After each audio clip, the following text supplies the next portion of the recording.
আসসালামু আলাইকুম ভিউয়ার্স, আজকে আমরা তৈরি করব লাচ্ছি। এজন্য নিয়েছি দুটি দইগুলোকে আমরা এখন মিক্সার গ্রাইন্ডারে নিয়ে নিব।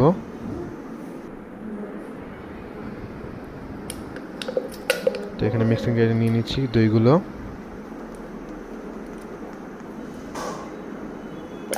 আপনার চাইলে এটা দুধ দিয়ে করতে পারেন, আমি এখানে দই দিয়ে করেছি। এখানে দিয়েছি বিট লবণ, এক চা চামচ লেবুর রস,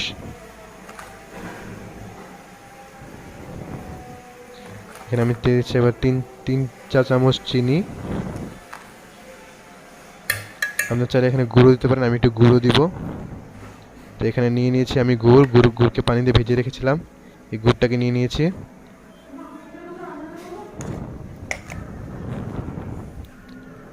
তো আমি এখানে গুড়ের পানিটা ঢেলে দিব।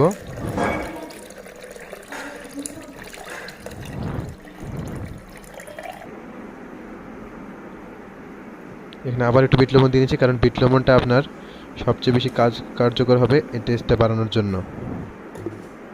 এখানে আমি এটাকে ব্লেন্ড করে নিব। তো আমি এখানে ব্লেন্ড করে নিয়েছি। এখন আপনারা এই ইয়াটাকে